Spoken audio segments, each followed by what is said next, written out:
कैसी है बोले हरि अनंत हरि कथा अनंता और कहीं सुनई बहुविधि सब संत। अनंत है राम जी की कथा और हम और आप सुन रहे हैं प्रेम घाट पर बैठ करके कथा। बड़े प्रेम से श्रोता आप और वक्ता हम। देखिए ऐसी बात नहीं है कि श्रोत वक्ता छोटा है या बड़ा है, इस भाव से कथा कभी नहीं सुनना चाहिए। क्यों बोले कथा व्यास भला छोटी उम्र का है, भला छोटा है, लेकिन कथा तो इस मानस की ही है ना, कथा उसके पास इस सागर की ही है ना, उसने अलग से कथा नहीं बनाई। इसलिए ये भाव मन में कभी नहीं लाना चाहिए कि हम बड़े, ये तो छोटे हैं, इनकी कथा क्या सुने, ऐसा भाव नहीं लाना चाहिए। क्योंकि समय आने पर जो हमारे मानस के रचनाकार हैं प्रथम भूत भावन भोलेनाथ जी महाराज, उनने भी समय आने पर कथा सुनी और समय आने पर सुनाई भी। अब आप बताइए कि भोलेनाथ जी सोचते कि हमें क्या कथा सुनना, हम खुद ही कथा के रचनाकार हैं, क्या जरूरी हमें कथा सुनने की? तो ऐसा भाव कभी नहीं लाना चाहिए। इसी भाव लाने के लिए, ऐसे वक्ताओं को समझाने के लिए भोलेनाथ जी ने स्वयं कथा सुनी। इसलिए कहते हैं कि कभी भी ऐसा भाव मन में नहीं लाना चाहिए कि जो हमारे जीवन में षड्विकार पैदा करे। तो कथा में जाने से पहले आप सुन ही चुके हैं कि किस प्रकार से कथा गाई, और एक कैसी कथा है। गोस्वामी जी महाराज लिखते हैं, मंगल करनी कुलमल हरनी तुलसी कथा रघुनाथ की, मंगल करनी कुलमल हरनी तुलसी कथा रघुनाथ की, कटी पूरे कविता सरित कीजे हो सरित पावन पाठ की।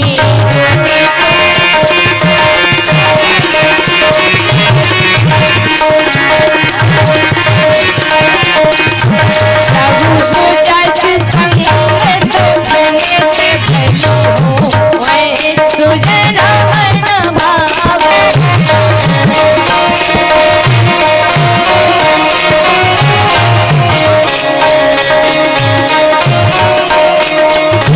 भवे अंग भूति मसान की सुमिरत सुहावन पावनी, भवे अंग भूति मसान की सुमिरत सुहावन पावनी, सुमिरत सुहावन पावनी, सुमिरत सुहावन पावनी।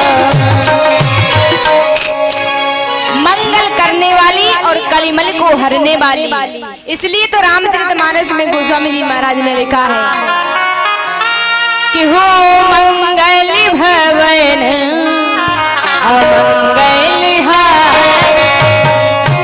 मंगल भवन अमंगल हार, मंगल भवन अमंगल हारी, मंगल हारी, बाहु सुदर्शन रे बिहारी, बाहु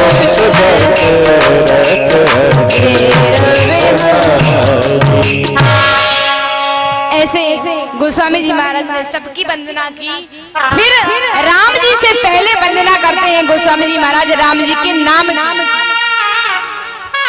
बंदहु नाम राम रघुबर को हेतु कृषानु भानु हिम करो। राम जी के नाम की वंदना करते हैं। अब कई लोग कहते हैं कि राम जी के नाम की वंदना क्यों की, पहले राम जी की करते इसके बाद करते हैं उनके नाम की। लेकिन गोस्वामी जी कहते हैं कि राम जी के नाम की वंदना इसलिए की क्योंकि राम जी का नाम जो है ना वो मंत्र नहीं महामंत्र। और महामंत्र कैसा है? बोले महामंत्र जोई जपत महेश, महामंत्र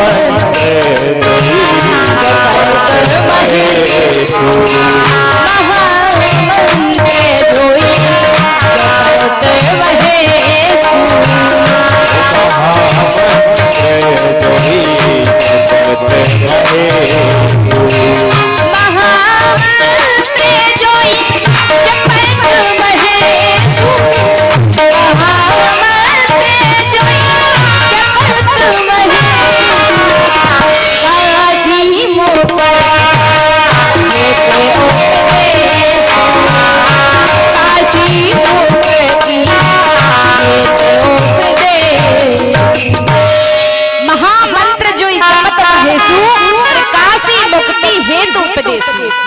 राम जी का नाम ऐसा है, किसी ने भोलेनाथ जी से पूछ लिया, देखिए ये 7 नगरी ऐसी हैं जो व्यक्ति इन 7 नगरियों में यदि उस व्यक्ति का जीवन समाप्त होता है, उसके प्राण निकलते हैं, तो वो सीधा भगवान के धाम को जाता है। वो कौन सी 7 नगरियां हैं? गीता में बहुत सुंदर सुस्पष्ट भाव से लिखा है। कौन सी 7 नगरियां हैं? बोले अयोध्या, मथुरा, माया, काशी, कांची, अवंतिका, पुरी, द्वारावती चैव सप्तनाम मोक्षदाम। बोले ऐसी 7 नगरी हैं, अयोध्या, मथुरा, काशी, उज्जैन, द्वारकापुरी और जगन्नाथपुरी और रामेश्वर धाम। ये ऐसी नगरियां हैं जहां पर व्यक्ति का जीवन समाप्त होता है, वो सीधे भगवान के धाम को जाता है। किसी ने बुद्ध बाबा भोलेनाथ जी से पूछ लिया कि प्रभु काशी आपका धाम है, काशी में आप निवास करते हैं, काशी में आप विराजते हैं, तो ये क्या आपकी महिमा है कि जो व्यक्ति काशी में मरता है वो सीधे भगवान के धाम को जाता है? तब भोलेनाथ जी ने कहा ऐसा नहीं है कि काशी मेरा धाम है, काशी में मैं रहता हूँ, ये मेरा प्रभाव नहीं है कि जो व्यक्ति काशी में मरता है वो सीधे भगवान के धाम को जाता है। तो बोले किसकी महिमा है? बोले काशी में मैं रहता हूँ, काशी में मैं विराजित हूँ और काशी में मैं विराजित होकर के 24 घंटे सिर्फ एक ही नाम रटता हूँ, वो है राम। राम राम राम कहने से मेरा काशी जो धाम था ना, वो मुक्ति प्रदायनी नगरी बन गया है। बोले मेरी महिमा नहीं है, राम जी के नाम की महिमा है। किसी ने कहा कि अच्छा राम जी का नाम इतना बड़ा है? बोले हाँ। बोले कैसे? बोले आपको पता होगा कि जो राम जी का नाम है ना, राम, उसमें देखने के लिए तो 2 शब्द मिलते हैं। यदि संदेह विच्छेद किया जाए तो इसमें 3 शब्द हैं, रा, आ और माँ, और तीनों शब्दों में तीनों देवता विराजित हैं, विष्णु, ब्रह्मा और महेश। किसी भक्त ने कहा है कि सिर्फ राम कहने से जरूरी नहीं है कि भोले जी की उपासना अलग से करो, ब्रह्मा जी की उपासना अलग से करो और विष्णु भगवान की उपासना अलग से करो, ये जरूरी नहीं है। सिर्फ राम मात्र कह देने से तीनों देवता की कृपा आपके ऊपर बन जाती है। ऐसा नाम है। बोले मंत्र नहीं, महामंत्र है। बोले महिमा जास जान गणराऊ और प्रथम पूजियत नाम प्रभाऊ। बोले इस महिमा को तो गणेश जी जानते हैं, हम और आप नहीं जानते। बोले कैसे? तो सुना देते हैं आपको। हमने अभी आपको बताया था कि प्रथम पूज्य देवता है गणेश जी महाराज। तो देखिए गणेश जी पर ये किसी और की कृपा नहीं है, किसी देवता की कृपा नहीं, किसी शक्ति की कृपा नहीं है कि वो प्रथम पूजनीय देवता बन गए। तो बोले किसकी कृपा है? बोले महिमा जास जान गणराऊ। बोले राम जी की महिमा है। बोले कैसे? बोले एक बात बता देते हैं कि देवताओं की सभा लगी, एक समय प्रस्ताव रखा गया प्रथम पूजनीय किसको माना जाए। तो प्रस्ताव रखा कि जो ब्रह्मांड की परिक्रमा करके सबसे पहले उपस्थित हो जाएगा हमारे सामने, उसको हम प्रथम पूजनीय देवता बना देंगे। तो महाराज आप जानते हैं हमारे जो देवी देवता है ना, वो एक से बढ़कर एक है, किसी से कोई कम नहीं है। 33 कोटि प्रकार, कोटि मतलब प्रकार, करोड़ नहीं होता, 33 प्रकार के देवता है। हम लोग कहते हैं 33 करोड़, 33 करोड़ नहीं है, 33 प्रकार है। 33 कोटि देवता वहां पर विराजित हुए। प्रस्ताव रखा कि जो ब्रह्मांड की परिक्रमा करके आएगा उसको प्रथम पूजनीय देवता बनाया जाएगा। सभी देवता अपने अपने वाहन को तैयार करने लगे। किसी का वाहन गरुड़ देवता है, किसी का वाहन हंस है, किसी का वाहन हाथी है। एक से एक वाहन वाले देवता। महाराज हमारे जो गणेश जी महाराज हैं उनके पास वाहन क्या है? मूषक, छोटा सा। और गणेश जी महाराज कितने बड़े हैं? मूषक से। लंबा सा पेट है, लंबी सी सूंड है और छोटा सा वाहन मूषक। तो महाराज सब देवता तो मन में प्रसन्न है, लेकिन जो हमारे गणेश जी है ना, वो मुंह लटकाए बैठे हैं एक तरफ। ऐसी दशा गणेश जी की देखी तो नारद जी से रहा नहीं गया। और देखिए नारद जी की महिमा है क्या? बोले जिस प्रकार से हमारी दुनिया में जो पत्रकार होते हैं ना, उनका काम होता है कि वो 1 मिनट मिनट से ज्यादा कहीं ठहरते नहीं है। ऐसे ही हमारे देवताओं के पत्रकार हैं नारद जी, जिसकी जो समस्या है उसकी समस्या सॉल्व करने वाले। हमारे पत्रकार होते हैं न्यूज फैलाने वाले, लेकिन देवताओं के पत्रकार हैं नारद जी। नारद जी तुरंत आए गणेश जी के पास, कहने लगे कि भगवान आप क्यों उदास हैं, बताइए क्या कारण है आपकी उदासी का। तब गणेश जी कहते हैं आप तो देख ही रहे हैं कि हमारी उदासी का कारण क्या है। तो सब देवता परिक्रमा करने के लिए निकल गए। गणेश जी मुंह लटकाए बैठे। गणेश जी के पास नारद जी आए, बोले हम आपको एक उपाय बताते हैं, आप वो उपाय कर लो, आप सबसे प्रथम पूज्य बन जाओगे। बोले कौन सा है? तब उपाय बताया कि सीताराम लिखो पृथ्वी पर, पृथ्वी पर सीताराम लिखो और उसकी 7 परिक्रमा 7 प्रदक्षिणा करो। 7 प्रदक्षिणा करके आप ब्रह्मा जी के सामने खड़े हो जाना और बोल देना कि भगवान हमारी परिक्रमा हो गई। ठीक है। गणेश जी महाराज ने यही किया, पृथ्वी पर नाम लिखा, 7 प्रदक्षिणा की और ब्रह्मा जी के सामने जाकर के खड़े हो गए। और जैसे ही खड़े हुए कहने लगे भगवान हमारी परिक्रमा पूर्ण हुई। ब्रह्मा जी को अचंभा हुआ। बोले यहाँ तक हमने सुना है कि आपने तो परिक्रमा में भाग ही नहीं लिया। बोले क्यों? बोले आप तो उदास बैठे थे। बोले नहीं नहीं, परिक्रमा हमने सबसे पहले की है, इसलिए हमें सबसे पूजनीय होना चाहिए सबसे पहले। बोले आपने परिक्रमा कैसे की, थोड़ा हमें भी बता दो।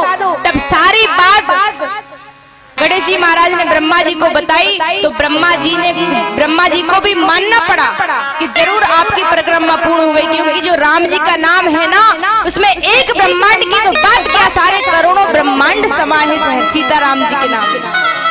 इसलिए राम जी की महिमा को जाना गणेश जी भगवान ने।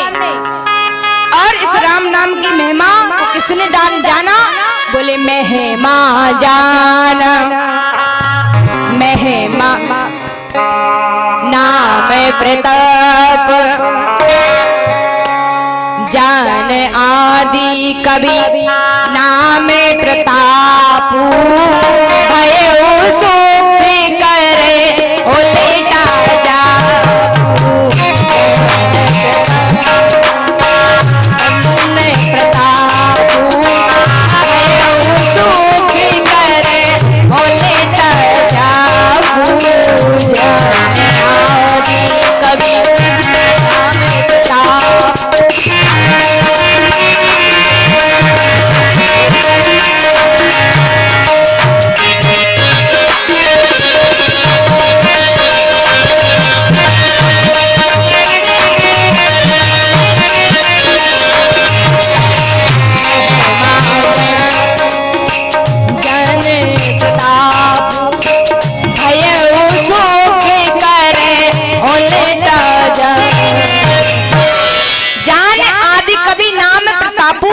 और भयो शुद्ध कर उल्टा जापू।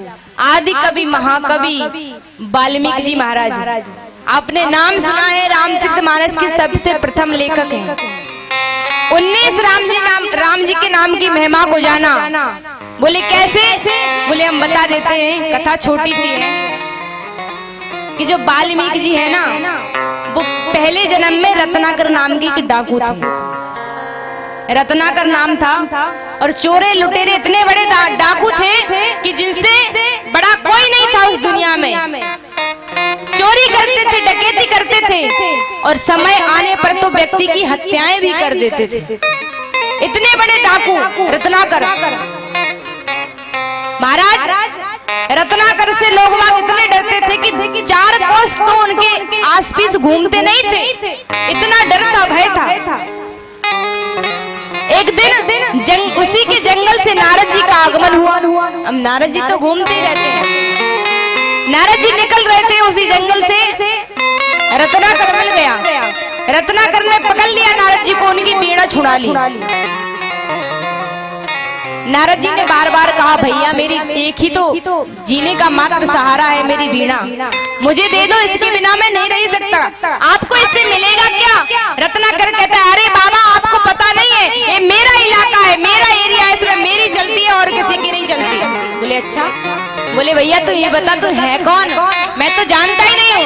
बोले आपको पता नहीं है? बोले नहीं। बोले मैं एक चोर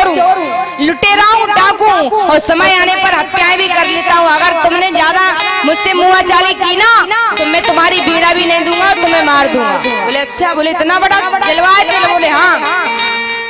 तब नारद जी कहने लगे भैया तू ये बताइए किसके लिए करता है चोरी डकैती जो तू करता है, किसके लिए करता है? बोले सबके लिए, परिवार के लिए, माता पिता के लिए, पत्नी के लिए और अपने बच्चों के लिए। बोले अच्छा तू ये बता कि तू जो करता है पाप, इस पाप को भुगतने के लिए तेरे घर वाले तेरे साथ रहेंगे या नहीं रहेंगे?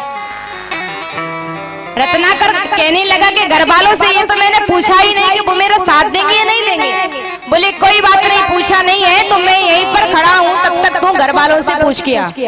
अगर वो तेरे पाप के भागीदार बनने के लिए तैयार है तो मैं अपनी वीणा तुझे देने के लिए तैयार हूँ।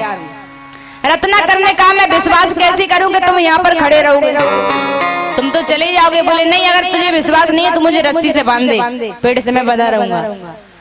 नारद जी वहीं पर बंध गए और रत्नाकर दौड़ा दौड़ा अपने माता पिता के पास गया और कहने लगा पापा जी, माता जी, जो मैं काम करता हूँ चोरी लुटेरे डकैती का, उसमें जो मेरा पाप कम रहा है ना, उसमें आप मेरे पाप के भागीदार बनोगे? माता पिता का जवाब आया बेटा हमें तो पता ही नहीं था कि तुम इतने खतरनाक हो, हमें तो आज शर्मिंदगी महसूस हो रही है कि धिक्कार है हमारे जीवन को जो हमने ऐसी औलाद को जन्म दिया। हमें क्या पता था कि तुम चोरी से लुटेरी करके ऐसे धन को लाते हो, हमें पता होता तो हम तो तेरा एक तिनका भी नहीं खाते, चाहे भूखे मर जाते।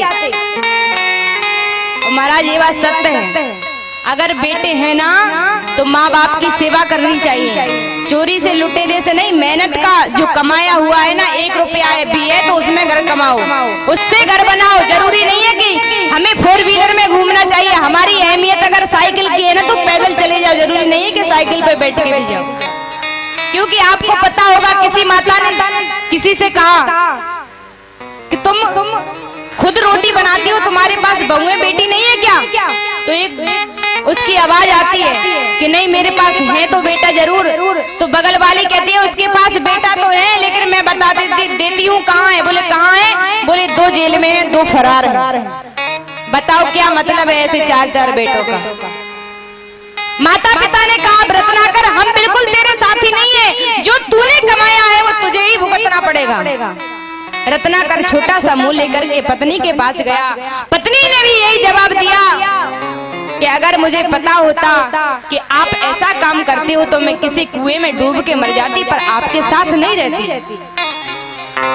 बच्चों से पूछा, बच्चों ने कहा पिताजी हमें भी पता होता तो हम आपकी चोरी के धन से पढ़ाई लिखाई भी नहीं करते, क्योंकि किसी ने कहा है कि पानी का धन पानी में और नाक कटे बेईमानी में।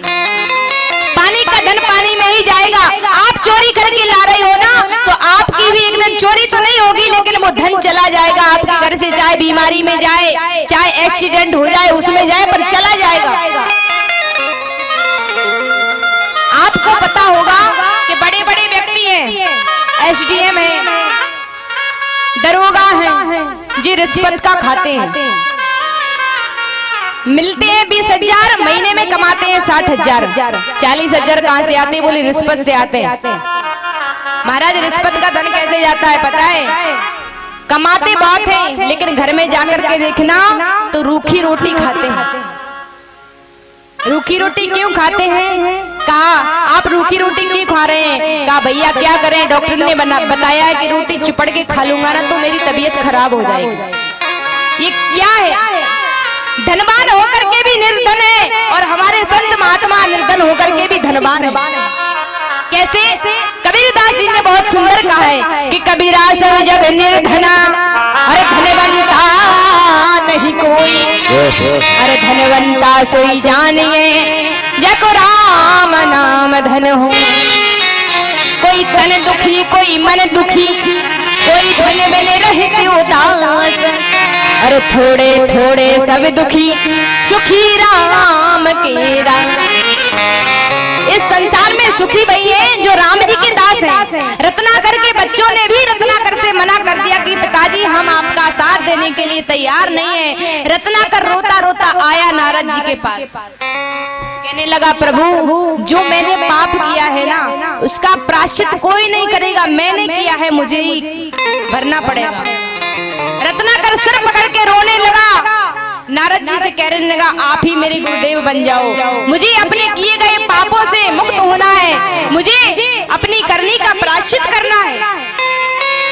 तब नारद जी ने कहा चिंता मत करो, हम आपको एक छोटा सा मंत्र देते हैं, उसका जाप करना। रत्नाकर कहने लगा गुरुदेव मैं पढ़ा लिखा नहीं हूँ, मैं तो ठहरा चोरी करने वाला लुटेरा डकैत, मुझे श्लोक वगैरह संस्कृत भाषा नहीं आती। तो बोले मुझे तो शुद्ध भाषा आती है। बोले कोई बात नहीं, हम एक छोटा सा सिर्फ 2 अक्षर का मंत्र देते हैं, तुम यदि उस मंत्र का जाप करोगे तो तुम्हारे पापों से मुक्त हो जाओगे। नारद जी ने मंत्र दिया राम नाम, बोले सिर्फ तुम्हें राम राम राम राम रटना है, तुम्हारे पाप कट जाएंगे।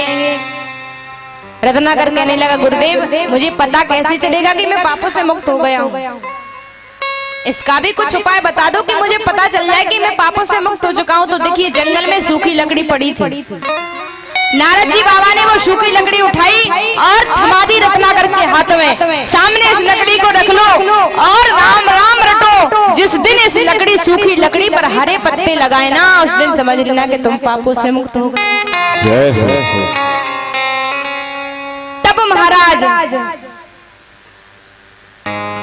रत्नाकर राम राम रटने लगा और बैठ गया पृथ्वी पर और सिर्फ राम राम राम राम ही रटे जा रहा। हम भी थोड़ा रत्नाकर के साथ अपनी वाणी को मन को पवित्र करेंगे और भगवान का नाम लेंगे।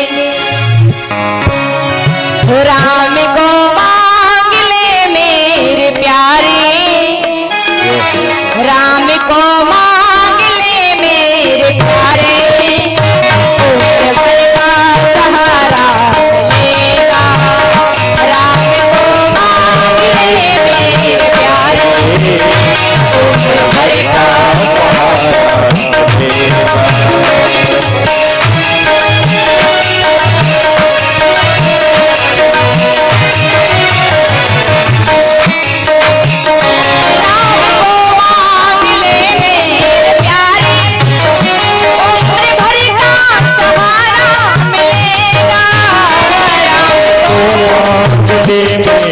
प्यारे, उम्र भर का सहारा मिलेगा। राम को मांग ले मेरे प्यारे, उम्र भर का सहारा मिलेगा। सब कोई इनके ही चरणों में रहना, सब कोई इनके ही चरणों में रहना, जिंदगी का गुजारा मिलेगा। चरणों में रहना, जिंदगी का सहारा मिलेगा।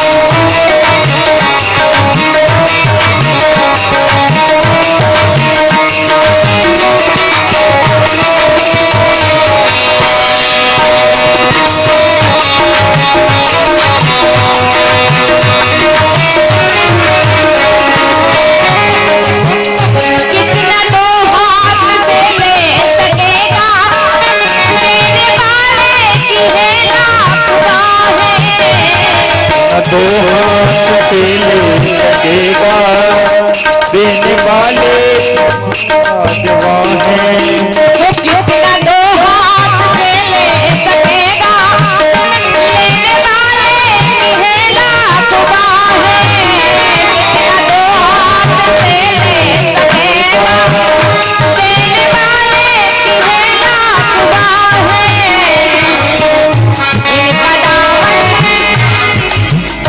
इनका दामन पकड़ के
दर्जे वो है समाया।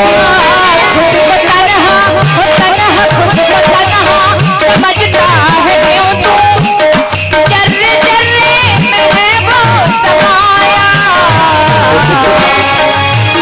दिल में आवाज देकर तो देखो, दिल में आवाज देकर तो देखो,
रामचंद्र भगवान।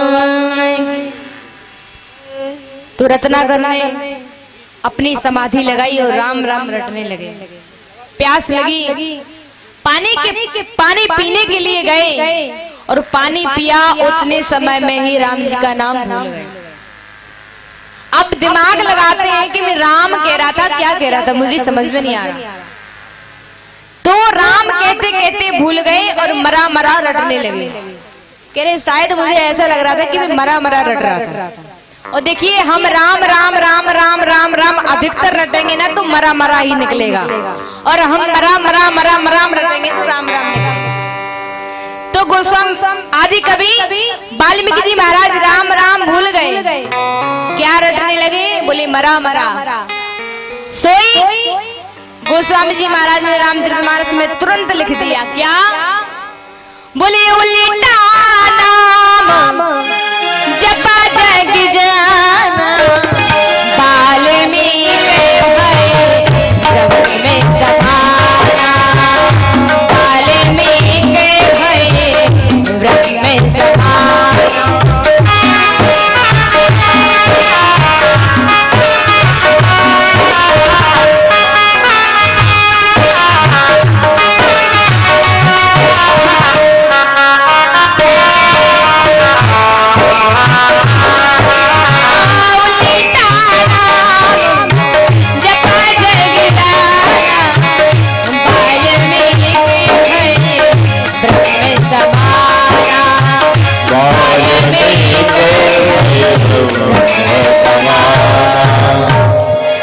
उल्टा नाम जपा जग जाना और वाल्मीकि भय ब्रह्म क्षमा। उल्टा नाम जप करके भी रट करके भी वाल्मीकि जी के पापों का प्रायश्चित हो गया और उस सूखी लकड़ी पर हरे पत्ते आ गए। जैसे ही महाराज उस सूखी लकड़ी पर हरे पत्ते आए तो वाल्मीकि जी कूद कूद करके नाचने लगे, तालियां बजाने लगे। और तभी से फिर वाल्मीकि जी की राम जी की ऐसी कृपा हुई कि आदि कवि महाकवि सर्वप्रथम रामचरितमानस की रचयिता बने। तो ये कथा आती है सिर्फ रत्नाकर की कि राम जी के नाम की महिमा है और किसी की महिमा नहीं है। हम सोचे कि राम जी की कृपा थी तभी तो उन्होंने रामायण लिखी। राम जी की कृपा नहीं, राम जी के नाम की कृपा थी।